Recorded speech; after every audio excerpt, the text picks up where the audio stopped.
Hello, everyone. My name is Tim Ash, and for the next hour, you're going to be subjected to hearing me talk unless you make a quick getaway right now, okay? Now, I know I'm the only thing standing between you and lunch, and I know we had some great keynotes this morning, so this is hopefully something where you're going to learn a little bit. I'm going to talk today about the 7 deadly sins of landing page optimization. Now, before we even start, I want you to raise your hand. Come on, everybody. Raise your hand. Okay, now say, I am a sinner. All right, good job. Now, we're going to prove that to you later, but I just want to get that out of the way in case there's any doubt. So this is what we're going to talk about today. I'm going to talk very quickly about the mind of a super affiliate. Are there any super affiliates in the room? How do you define it? You're going to find out. And then why you should give a crap, that's important. And then the 7 deadly sins of landing page design. And this is something that is so common that we've kind of codified them. And at the end, I'm going to give you some quick resources, tools, and tips. Also, for those of you interested, I have going to sign a couple of copies of my book. So if you want to get a chance to get one of them at the end of the session, just say, let's put a pile of them right here on the front table sometime before the end, okay, or during the Q&A, that would be fine. All right, let's get rolling. So let's get into the mind of a super affiliate. How many of you are trying to attract super affiliates here? Okay, that's an important part of the show, right? Well, let me tell you about them, because I used to be one. Super affiliates are mercenary. They don't give a crap about you. They're in it for themselves. This is really important. A lot of times you think because they're doing work for you that they work for you. They don't. They would as soon kill you or shoot your mother if it made them more money. And they will. And if they're going to find a better offer somewhere else, they're gone too. They're also busy. How many of you have lots of spare time in your hands? Well, super affiliates don't either. They're busy checking out new offers, cutting deals, managing their existing programs. They're also greedy. Again, money rules. If you don't have the best performing offer, you're dead in the water. It's that simple.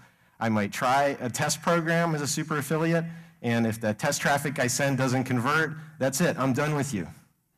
Low a revenue per click that I send to you means low interest. And finally, lazy. Once we get a program up and running, we don't want to mess with it. We want the money to hit the bank account. All those other pesky intermediate steps, we try to work them out of the process. Seriously. So don't mess with anything. If it's working, we just want it on autopilot. I know it's kind of contradictory, busy and lazy, and yet it's true. Okay, so I wrote a white paper, it's on our website if you go there, called How to Attract Super Affiliates, and I give you a top 10 list. I'm not going to go through the whole thing, I'll just tell you that number 1 on the list, by far, is fix your conversion rate. How many of you have a perfect website? Perfect landing page, 100% conversion, sir? Yeah, okay. That was a rhetorical question, in case you're wondering. Let's talk about the economics of conversion and why you should care. Okay, your cost per acquisition depends on 2 things, the cost per click of getting traffic to your site, as well as the conversion rate. Now, when I say cost per click, I don't mean you need to be using pay-per-click traffic as the source. Everything has a cost. Your SEO has a source. Your email marketing efforts have a source. Your social media has a source, a cost associated with it. So there's an effective cost per click to get traffic to your site. But you can't really turn that knob because most of that stuff, like the pay-per-click is on an auction model, the SEO is a fixed amount of time you have to put into it. You can't fix the efficiency of your traffic acquisition. Really important. You can turn all the knobs you want, but I doubt you could double your program scale by finding more long-tail keywords. So the one part you can fix is the conversion rate. Let's look at the dramatic impact that can have on your affiliates. Now remember, you may scale as your program scales kind of proportionally. They don't. They benefit disproportionately. They have a sunk cost. So let's say I'm driving $1 worth of traffic. I'm getting $1.25 as payout. So as an affiliate, I'm making a quarter, right? Makes sense. What happens if you guys on your end increase your conversion rate by just 20%, which is, you'll see, is not that hard? Look what happens to the affiliate. Their cost is still the same. Whatever they're doing, they're not doing anything different. The value has gone up by 20% to $1.50. So they've doubled their profits. You want the best way to get my attention as a super affiliate? Make me more money without me having to lift a finger. It's that simple. So deep dive, or into the mind of a super affiliate. But this is an equally important question. Why should you give a crap? I'm going to start with this. Your baby is ugly. Your landing page has severe and fundamental problems. And I kid you not. You will see you are a multiple sinner. So let's start with that admission. Everybody raise your hand again. Come on. Say, my baby is ugly. No, louder. Come on. My baby is ugly. Okay, much better. Okay, the conversion part has been the weakest link. Think of where you're spending all of your time with your programs. I want more traffic. I want more traffic. I want more traffic. Does that sound like a pretty accurate description?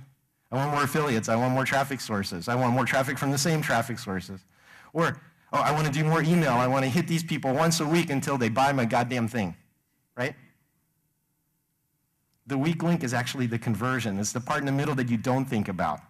It's the part where you had a graphic designer, spend a couple of hours on the landing page. The boss came by. Jonathan, tell me if this is accurate. Said, yeah, I like the big green button, right? And then it went live. And you've been running traffic to it for days and weeks and months and years in some cases without changing it. That's your weakest link right there. Let me ask you another question. What's a camel? You got to raise a hand for this one.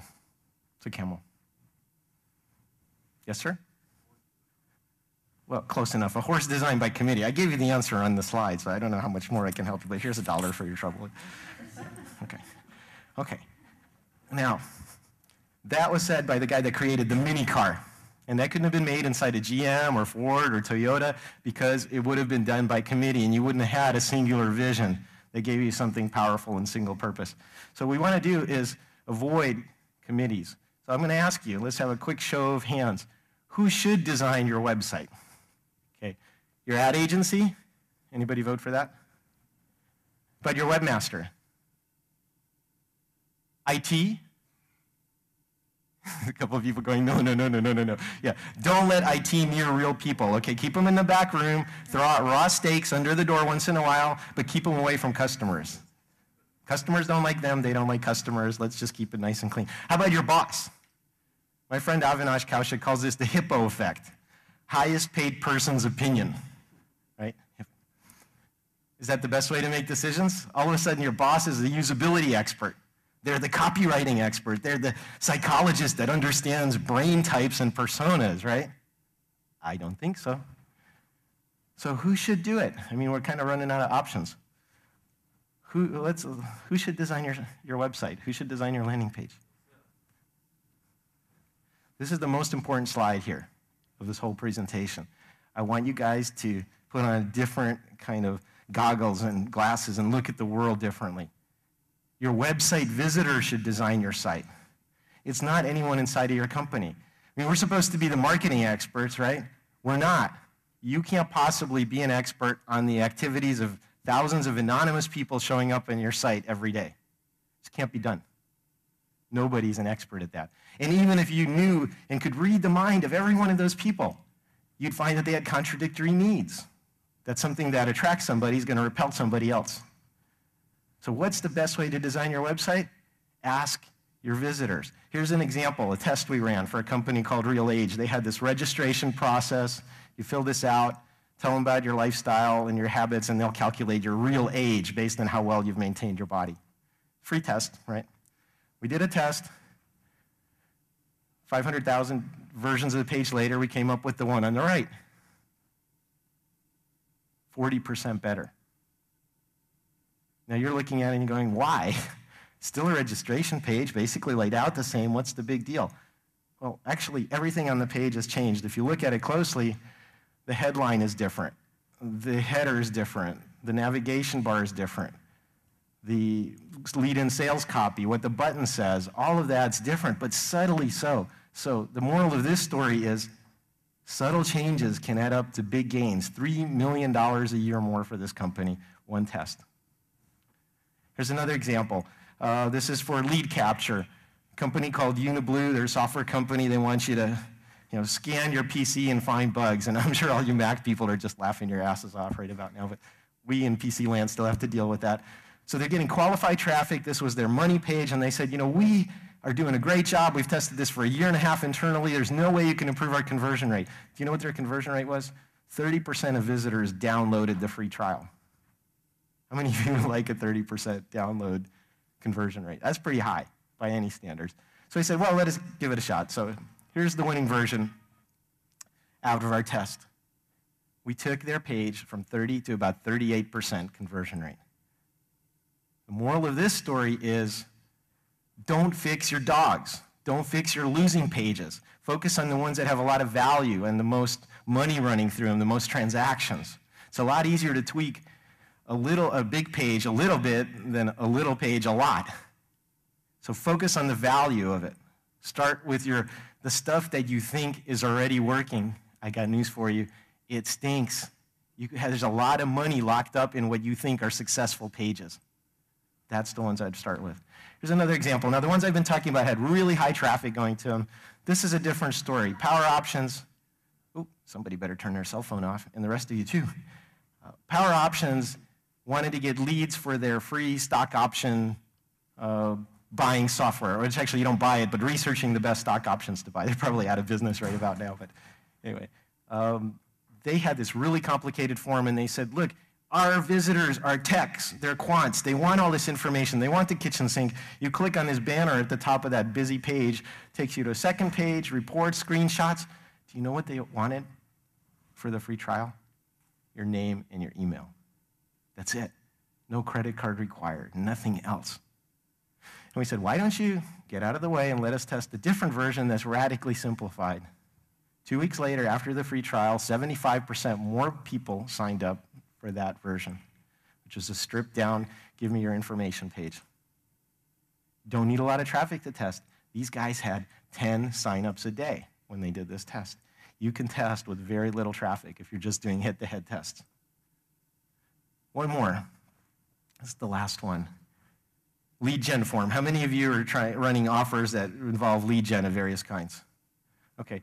Form optimization. You have a page. This one probably looks okay to you. It's for debt negotiation leads. Okay, fill out this form, and they'll sell the lead to somebody. Basically, that's the business model. So we tested this. We came up with this one. Yeah, those zeros are all right. That's $48 million a year more revenue. And it's actually more profit because it's pure profit, because every incremental lead is free. There's no cost associated with it. Same traffic used to get it there. Fix your forms. I'll come back to that one. And one final one, sorry, a bonus one. This is a sign-up site. They have a lot of information and a lot of content, and you click on an article you're interested in reading, and they say, give us your email address. So that was the basic requirement. And they actually called this, do you know what they called it? A barrier page. And it sure was. It was a barrier to their business. We want to stop someone from accessing our information. That's a really great business model. In any case, we kept that restriction. We said, fine, we'll collect their email. And this was the winning page. Still asked for their email address. 1% better. It transformed their whole business. So, repeat after me. Landing page testing is not optional. Oh, that was weak. Let's try that one again. Landing page testing is not optional. That's what's in it for you. Money, money, money, lots of money. Okay, now we're going to switch gears completely and talk about the 7 deadly sins of landing page design. Now, these occur so commonly that we've enshrined them in the pantheon of deadly sins. And I have to tell you, you are all sinners. Chances are you're multiple sinners. And please raise your hand and give me a promise. Okay, raise your hand. Okay. If at the end of this session you uncover at least one deadly sin with one of your key landing pages, you will go back and do something about it and fix it. Promise me. Because otherwise, it's just a big waste of my time. I'm just blowing hot air up here, which I may be doing anyway. Okay, now number 1 is unclear call to action. Now, how many of you have very busy landing pages with a lot of graphical elements and a lot of things going on? You're supposed to focus them on just doing one thing. Let me give you an example.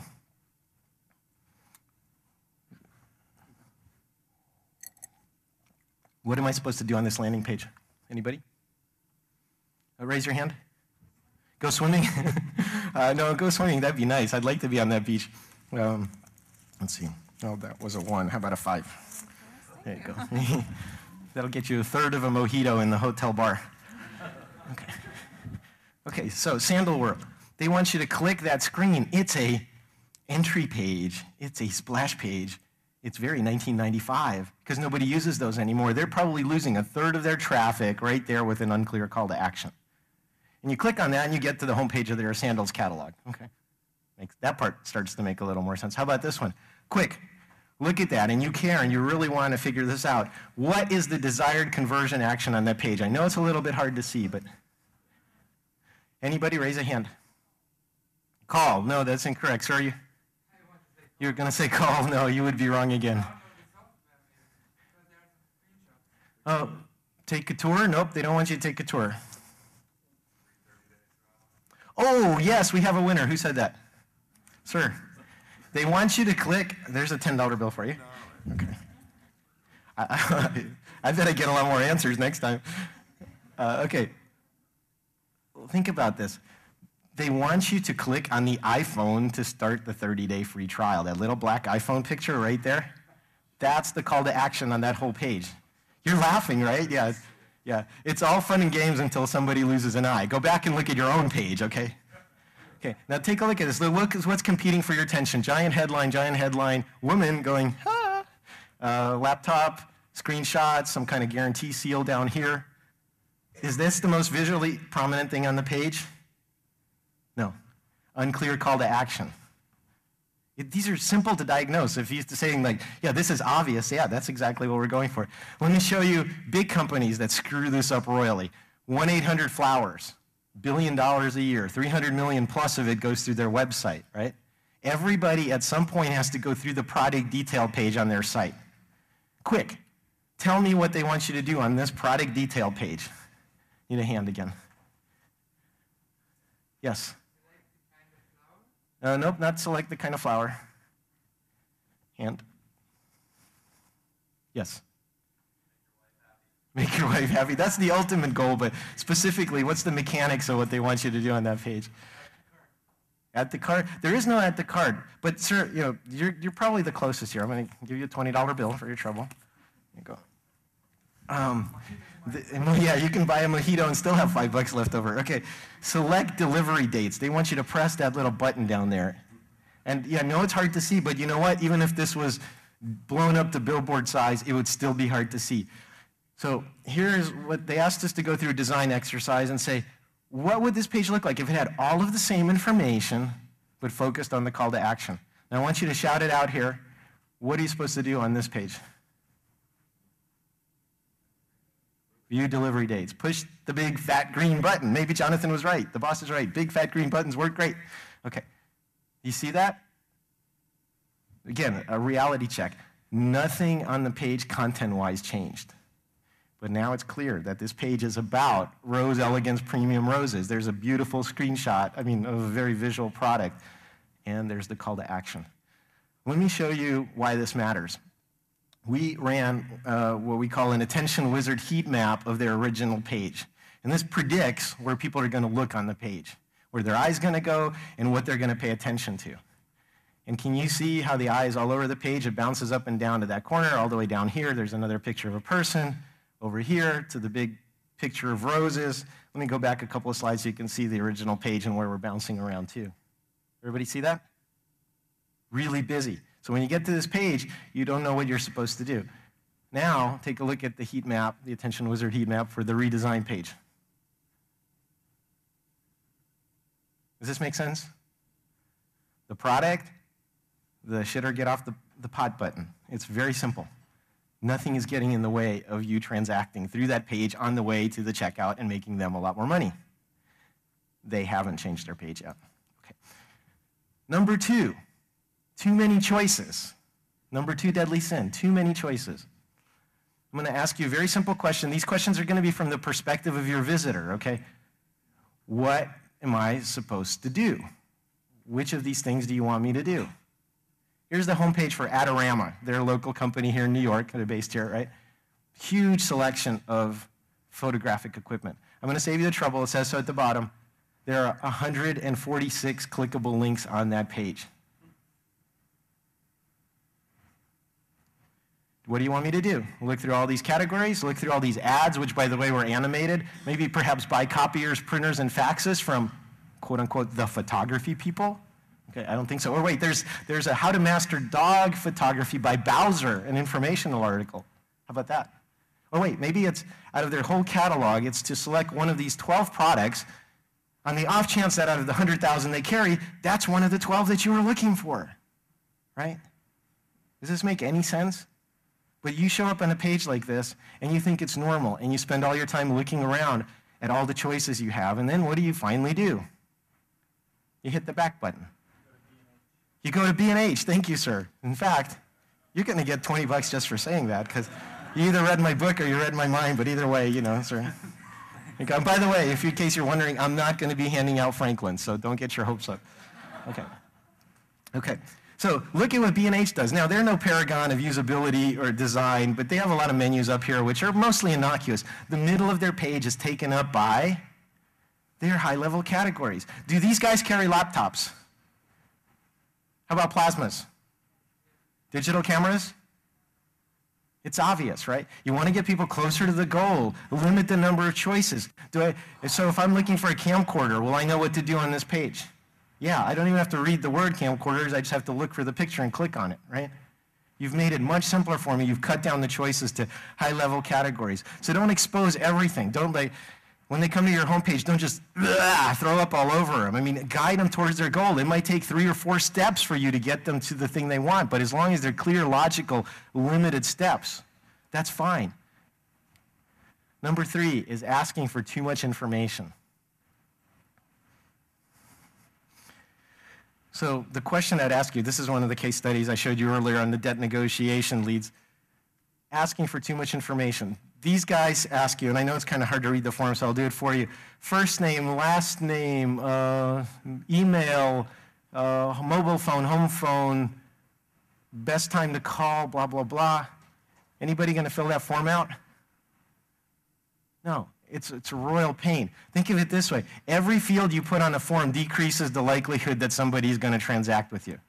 And a lot of times, you're going to ask for information that's not necessary. The rule I put in my book for designing forms is, the form field test, is this information absolutely necessary to complete the current transaction? Think about that. If the answer is it absolutely necessary? How many of you on your form say, how did you hear about us? How many have you seen forms like that say, how did you hear about us, right? Who's that useful to? You, the marketer, right? It's not useful to me showing up and trying to fill out that form. It's a big waste of my time. Okay, or let me give you a more concrete example. We were working with University of California Medical Center, and they wanted to get people to seminars, live seminars, about various elective procedures, okay, surgeries that you could have. So one of them was for this stomach stapling, bariatric, whatever it's called. Sorry, I'm blanking out. I haven't had breakfast.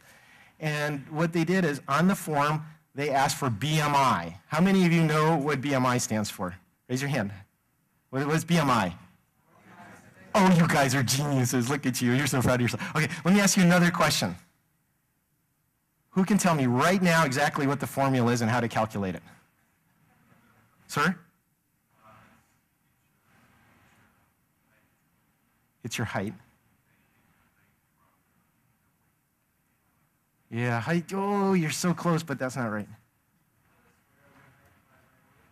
God, you know, I think that actually is right, and you're about the only person. That's the closest anyone has ever come, by the way, so I think you definitely deserve a $20 bill, sir. Pass that down to him. Don't keep it. Pass it on. I saw that. Sneaky. So, but my point is this. If you're trying to get people into a seminar for an elective surgery, why would you ask them that? What percentage of this room would have been filtered out by that question? 100%. That wasn't, you know. Well, if it's not necessary, don't put it on the form at all. That's the point. Look, you get these people in the room, you look at okay, this guy's really fat, he's a customer, okay? That's all you need to know. You don't need to ask him that on the form.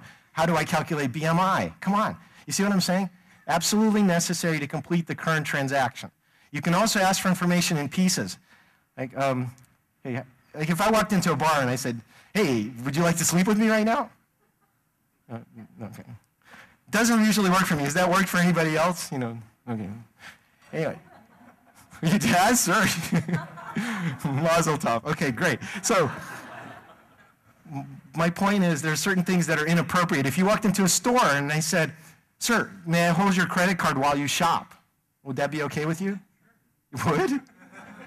And you're not from New York, are you? Yeah. Okay. All right. So think about this. If it's not absolutely necessary to complete the current transaction, you can ask me later. And your IT guys are going to say, well, you know, our form has 17 fields, and we need every one of them to insert a record into our CRM system, right? Not a good reason to have a bad user experience. Collect the information, temporary tables, whatever you have to do. Make the IT guys work and provide real value. Don't screw up the marketing program because they say we need all this.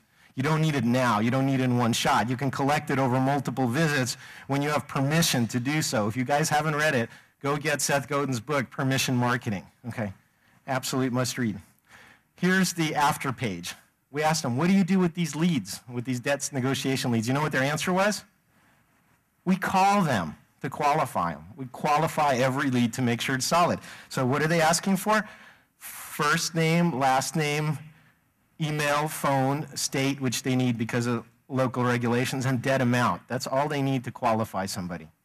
Okay? Now, that's not the only thing, obviously, that changed on that page, but I bet you dollars to donuts that was one of the things that moved the needle the most. 51% improvement. $48 million a year more. Simplify your forms.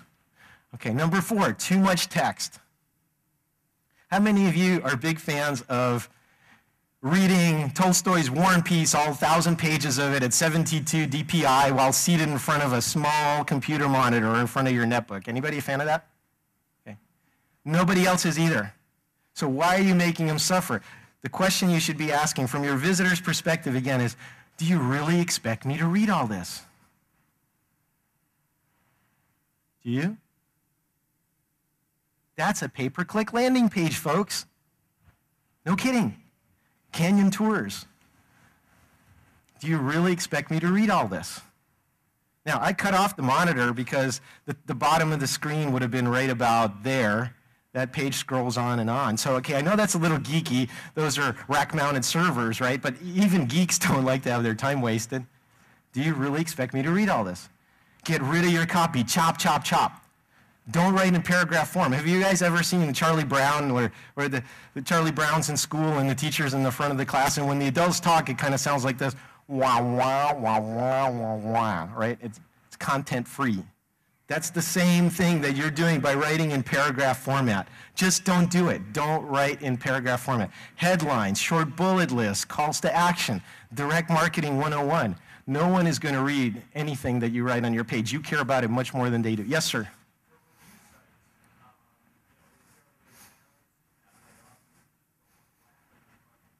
Yeah, review sites. Yeah, review is great. And you can, first of all, I'm not saying don't ever do detailed information. There are methodical people that will want that detailed information. And you know what you do? You put a more details, ... link. They will find it. Put everything you want there, okay? Put your testimonials, product specs, everything there. That's fine. But don't waste the time of the ADD people like me that are also coming to your page. Okay? That's really important. Okay, another one. This is really important. Now, I know it's a little bit hard for you as networks and affiliate managers to have insight into this, but what happens upstream of your landing page is just as important as what's on your landing page. And you have to keep your promises. You have to match the intent of what happened before they got to your page. In other words, I didn't just teleport over there like some Star Trek episode and appear out of thin air, right? I came from somewhere. I came from an email drop that your affiliate did, a comparison shopping engine. You know, I typed in your URL and went to your homepage, whatever it was, and then navigated to the landing page. Keep your promises. There's got to be continuity. Number one driver of conversion, you want to hear a secret? Intent. Not usability, not good copywriting, not flashy pictures, intent. Do you match the intent that the person had when they came to the page? What does that mean? Well, let's take a look at a concrete example. So if I Google best digital camera, which by the way is Nikon, take a picture, you guys, okay. Just now we got that settled for all the Canon people in the room. You have a Nikon, sir, right? My man, now we're talking. Okay. So this is what comes up as a pay-per-click ad. Best digital camera. Okay, this is good, right? Think about the expectation this is setting in your mind as you're looking for this information. Okay, expert reviews. Okay, I like expert reviews. Top digital cameras. Yay. Okay, Consumer Reports. How many of you have heard of Consumer Reports? Right? That's a trusted brand name. I mean, some of us even remember they had a magazine at one point. I don't know if they do anymore. But, you know, this is great. This is exactly what I'm looking for. Okay. There's their landing page. You see that big red button? It says, join today. Okay. Those green, that button can just as easily have said, kill me now. Don't ever give me any of your money. Okay, these are all alternative copies that would have worked on that red button. Okay, because what are they asking you to do? Anybody? Who said that? Okay. Okay, that was an easy one, so you just get $1. No, sorry. We're back down to $1, like inflation. Okay. No. They want you to subscribe. Is that what you came there to do? No, you came there to get reviews of digital cameras, to find out what is the best digital camera, right? Pretty basic. Is this page about that? No, they promise all kinds of stuff. They say, you know, top-rated digital cameras. They have the brand names here. Oh, actually, if you read through War and Peace here and you get down to this little click here link, okay, right there, that little here, very informative anchor copy text, you would have gone to a page that had summary reviews, in fact, video reviews of top digital cameras.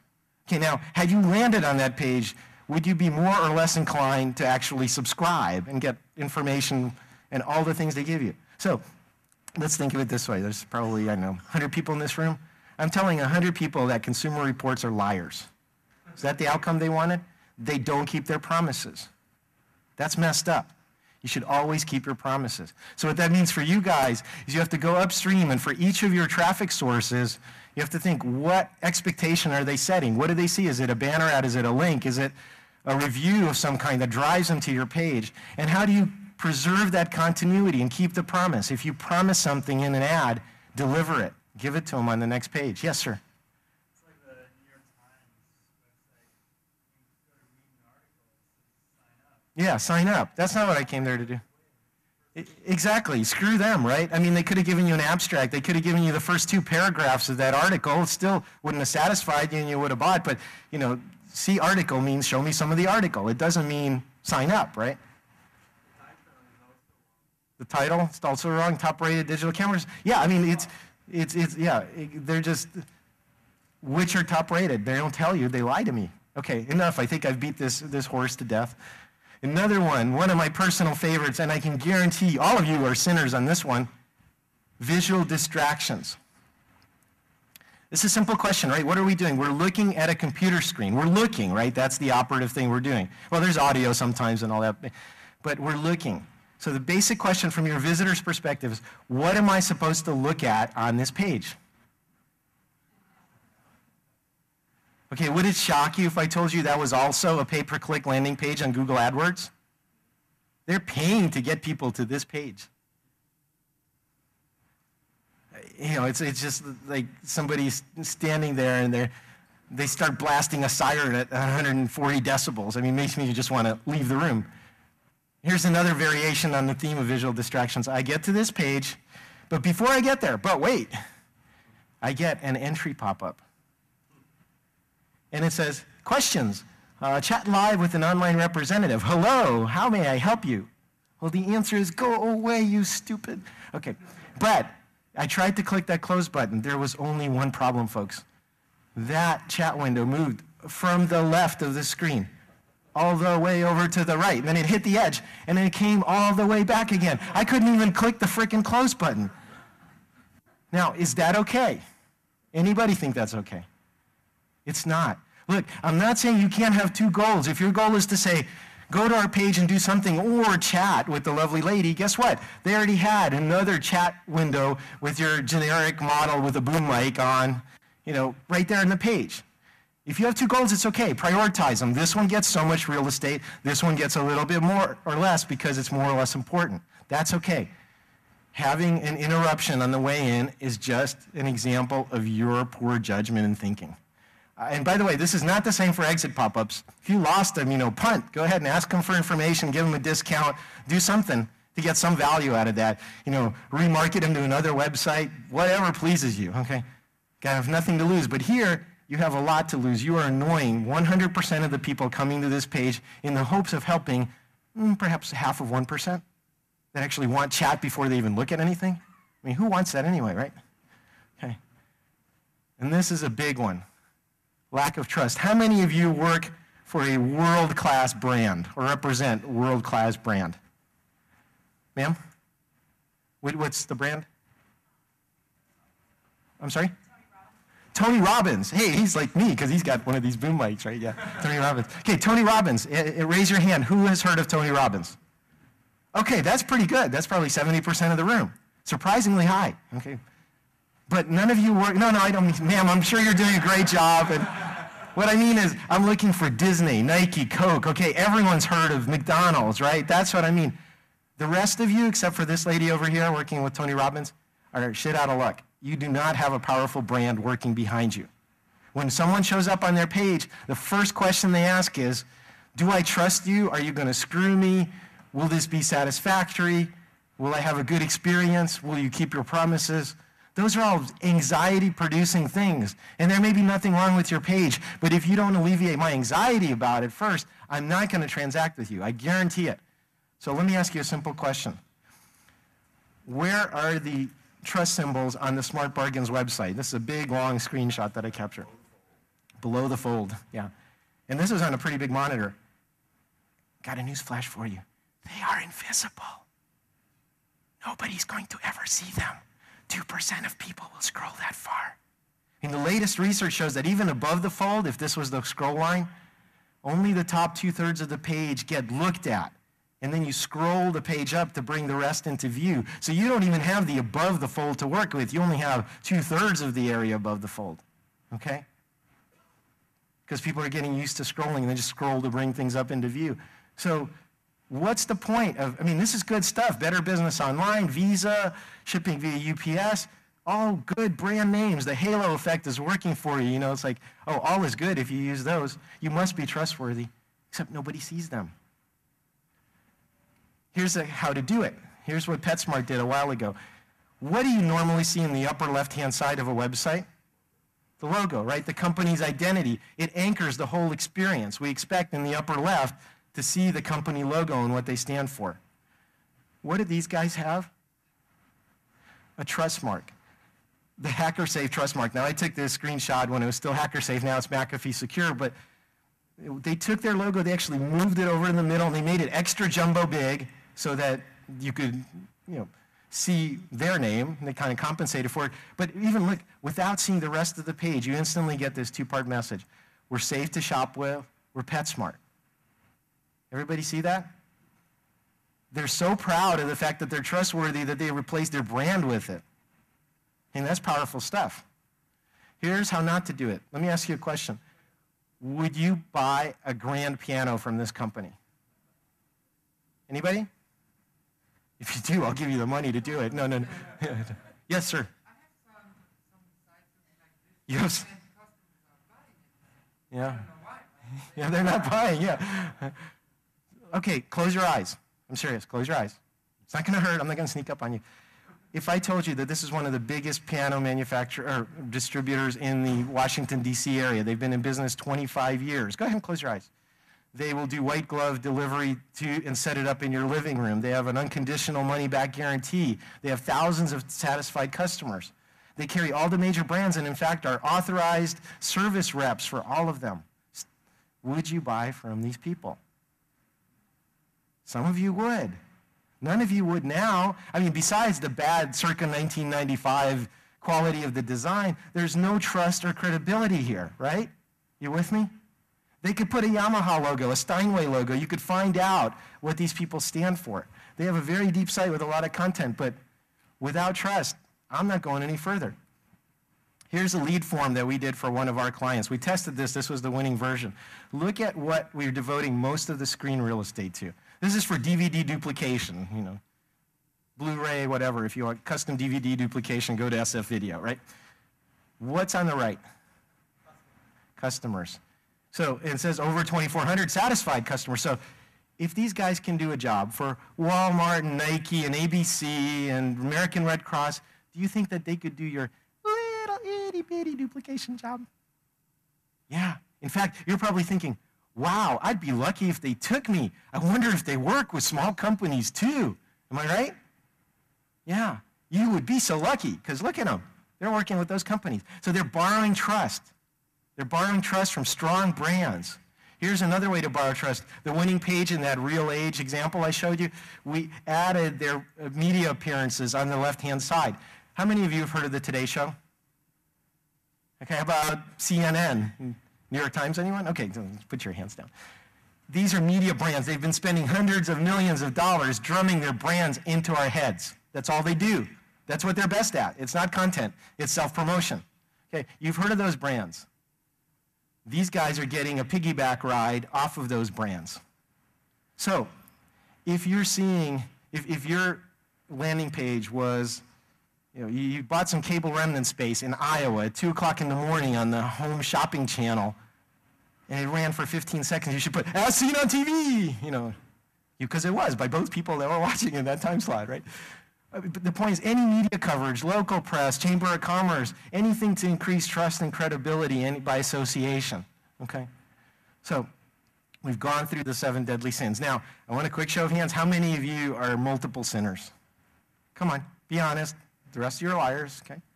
I can deal with it, okay? I'm going to show you a case study of kind of how this looks in the real world. Credo Mobile is one of our clients. They're a progressive phone company out of San Francisco, which I guess is kind of redundant. But anyway, they give a lot of money to social causes and progressive organizations. And they were designing a landing page for an email campaign. Okay, so this is their page. How many think that's a decent looking page? Show of hands. You're okay with it, right? High production quality, logo, graphics, everything good. Go in their corporate colors. So what's wrong with this page? Too much text.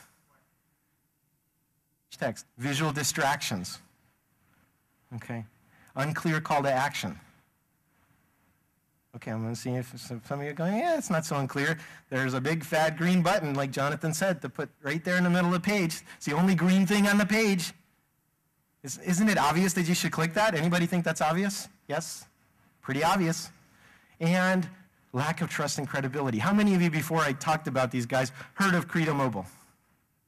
1, 2, 3. Okay.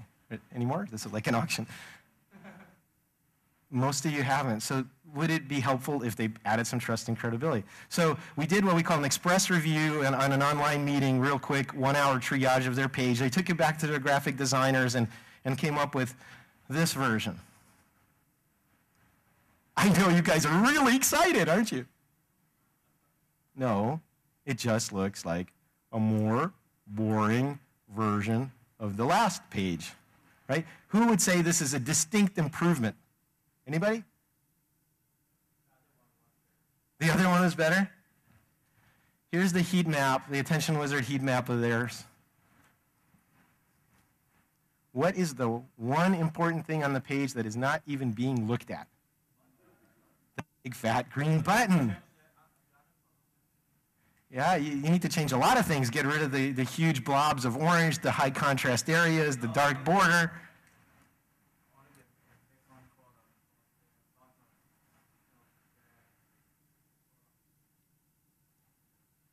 Does this look a little cleaner? The eye goes from the phone to the call to action button, back to the phone, to the social proof, which is the organizations they donate to the big circular call out over the phone, and back to the bottom of the phone.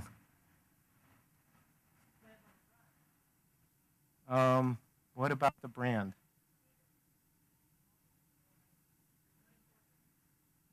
$84% better. 84% better. This new version converted on that email drop 84% higher than the other one. Okay? So this is an example of how to apply this in the real world. Yes?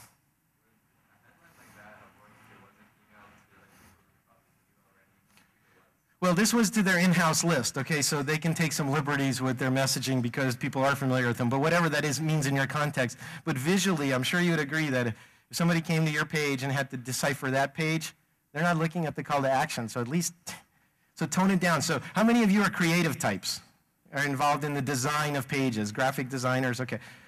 Here's some advice. Get your creative urges out somewhere other than work.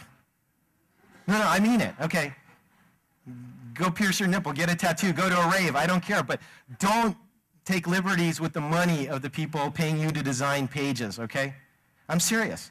Boring sells, boring works, boring rings the cash register.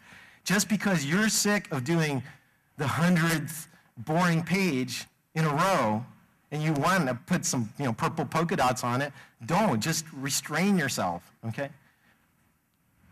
Okay, so we covered a lot of ground today. In the mind of a super affiliate, now you know how we think, why you should give a crap. It's all about the money. The 7 deadly sins of landing page design. Now, how many of you have, raise your hand, everybody, raise your hand. How many of you have at least one sin? Come on, everybody. One sin. Okay, now keep your hand up if you have 2 sins. 3 of the 7 sins. 4. 5. Well, you're the last hand down. You are such a sinner, you need redemption, but I think to get you on your way, you need 20 bucks. Okay, so go fix your landing page, okay? You need a lot of help. 5? No, 4, okay, you put your hand down on 5. The point is, this is all pretty commonly, stuff that happens frequently and you can fix easily. Is this rocket science? Anybody was like, oh my God, this is so counterintuitive and tricky and complicated. Anybody think that? No, it's not. It's pretty obvious stuff. But go fix the obvious stuff. Sitting on your butt's not going to help at all, no matter how long you do it. Okay. So let me give you some quick resources. You can go to sitetuners.com. We have a bunch of case studies as well as white papers you can download, including that one I mentioned, which is the best ways to attract super affiliates. Sorry. Go to our blog. We also feature a lot of late-breaking information there. Landingpagedirectory.com is a site that specifically is a jumping point for all things having to do with landing page optimization. Us, our competitors, informational resources, it's all there, okay? Now, some of you on the end of your row, I know a lot of people may have come in late, probably got one of these. You saw me show you Attention Wizard. We're doing a free beta starting today. You're the first in the world to hear about the beta. On the back is an access code that gets you priority access. We're going to only let 5,000 people sign up for the private beta, and if you're one of those 5,000, you get to use that tool once a day while the beta is running. Okay, so if you're interested, come up here or grab one at the end of a row. And then again, what I'd like to do next is raffle off a copy of these books. Now, what if I told you that you can make $6 by buying this book? You buy a lot of them? You should, sir, because it has a $25 AdWords coupon inside, and on Amazon it sells for about 18, 19 bucks. You have one? I'll sign that for you, sir. So I'm going to give away a couple of copies of this. So again, I'll be glad to answer questions here. And while I'm doing that, please come up here and on the front table here, if you could drop your cards, and I'll do a quick drawing and sign a couple of copies of this book. But right now I'm going to throw it over for a quick Q&A. We have about 10 minutes. Okay, and we'll do this rapid fire. Yes, ma'am.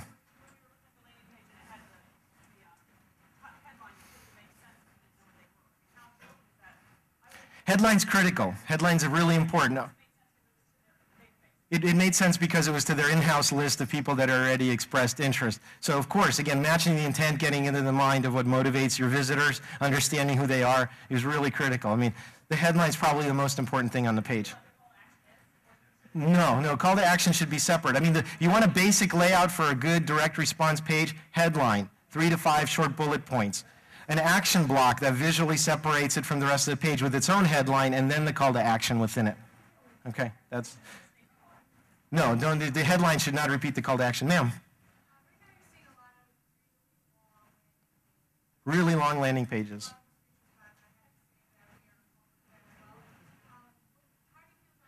Long landing pages, do they suck?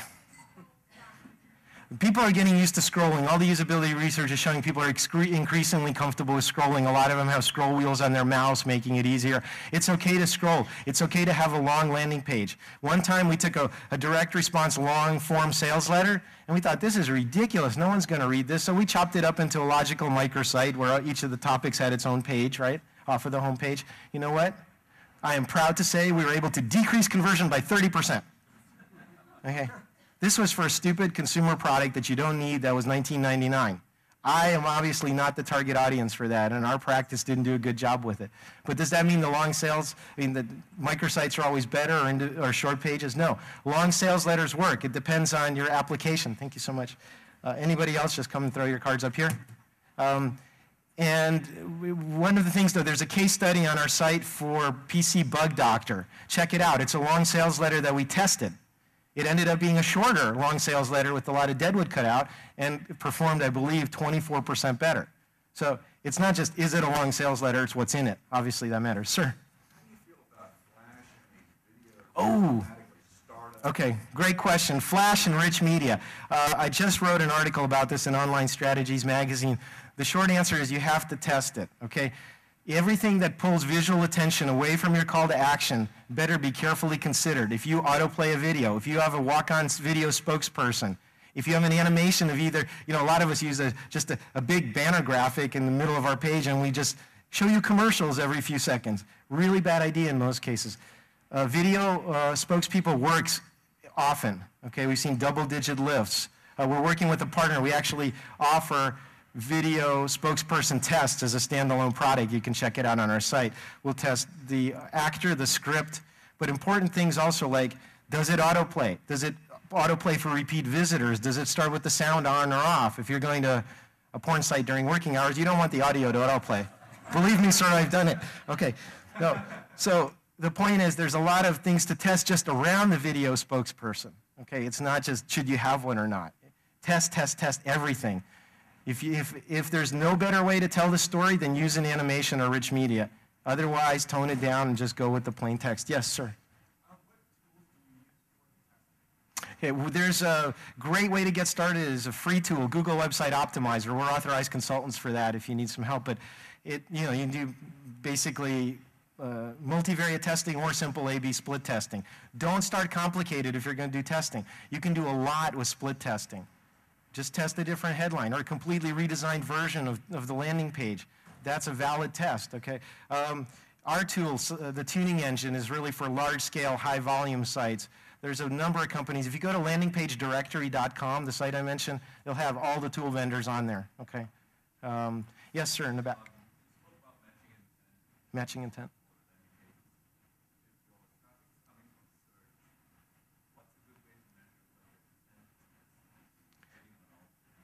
Well, how do you measure intent from search? Well, actually, search is easy because you get the keyword inbound on the URL.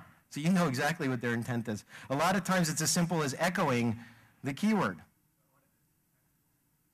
Contextual, you don't know, but what I suggest is you really, really target your ad groups. So they're very narrow subjects. And you create, maybe off of the same general template in terms of just the use of real estate and the emphasis, you create different versions with a different copy and different set of bullet points to lead into each one, to personalize it for that very tight concept that's in your ad group, okay? So go through the work. Don't just have an ad campaign. Have 20, 30 ad groups within it that are very targeted and go to different landing pages. That's how you're going to match the intent better. Yes, on the aisle, sir.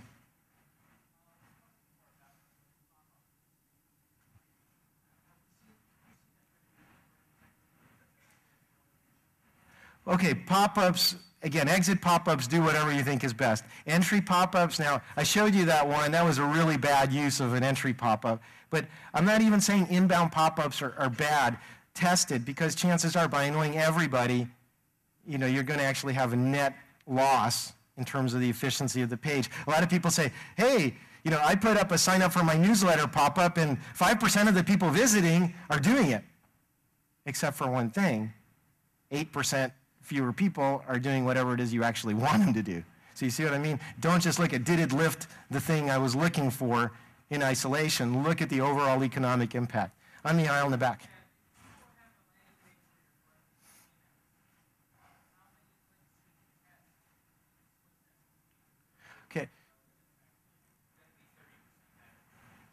Email drops, how big of a sample size? Basically, it depends on the size of the effect that you see, and there's no way to predict that ahead of time. If you see something that pulls double, like you did in that Credo mobile case study, 84% better, a few hundred emails to each will suffice. If you're looking to tease out a 2 or 5% effect, you might have to do tens of thousands to each version. Okay, there's some information in my book about kind of the sample size you need versus the effect. A few hundred's enough for really big ones. One of the problems that we find often is that people are always, they want to pull the plug on the tests early. They don't understand statistical confidence, error bars, any of that stuff that, we all got into marketing to avoid statistics class, right? Yeah. So you have to pay attention to that stuff. It's really important, and err on the side of collecting more data. This is not pay-per-click where you're like a day trader and you're changing your bids all the time. You have to wait weeks and sometimes months to collect enough data in low data rate situations for a landing page test. Okay, also having said that, email traffic, not usually a good idea to do landing page testing on because it's spiky. So if I have an audience that's coming in every day of the year, and then on top of that I do a mail drop, or one of my affiliates does a big mail drop, that's not the same population of people.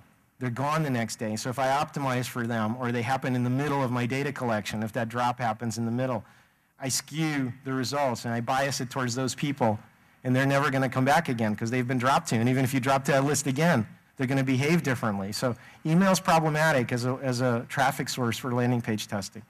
Now, having said that, I know a lot of you have affiliates. I know a lot of affiliates use email as the traffic source. If you have a bunch of affiliates and overall, on average, it's steady traffic with a steady conversion rate, then put all of that together and aggregate it, and you can use it for a test. But if you just have one spiky kind of source that just goes in and out with drops, don't test. Can't do it. Okay. Other questions? In the very back on the aisle. I'm sorry? Spikes that I put up several years ago, they're really big. Yeah. Thing is, I did create a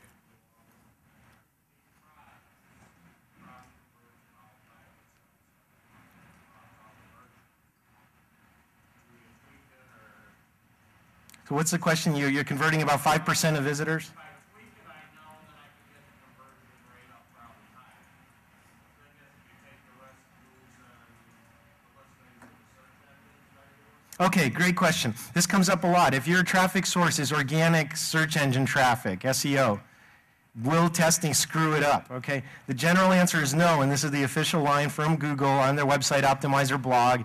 We pushed them a couple of years ago to really be clear about this. Most of the testing machinery runs by putting JavaScript on your page. Search engine spiders don't read that. When they come to your page, they're going to see the original version.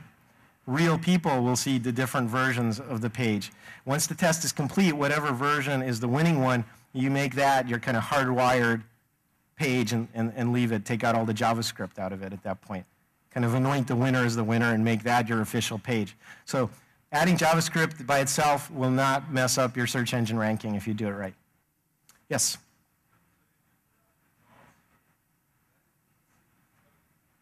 No, it's not cloaking. Again, this is official from Google. And let's face it, they're the only ones we care about, right?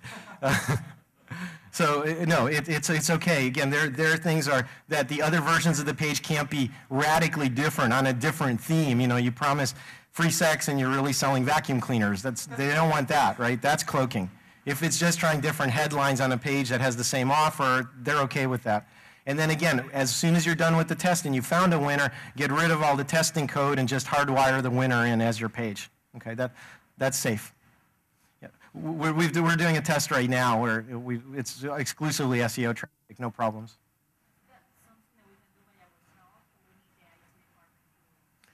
Okay, can you do it by yourself, or do you need the IT department? It's simple to cut and paste this JavaScript into your pages. In most cases, if you have web analytics running or a tracking cookie from an affiliate network, it's that same level of complexity. It's just cut and paste. So yeah, if you know where to put it on the page and you follow their instructions, you can do the mechanics yourself. God help you if you have to get IT involved. Okay, anybody else? Okay, I've stumped the audience. Thank you for your time. We're going to do a quick drawing. Thank you.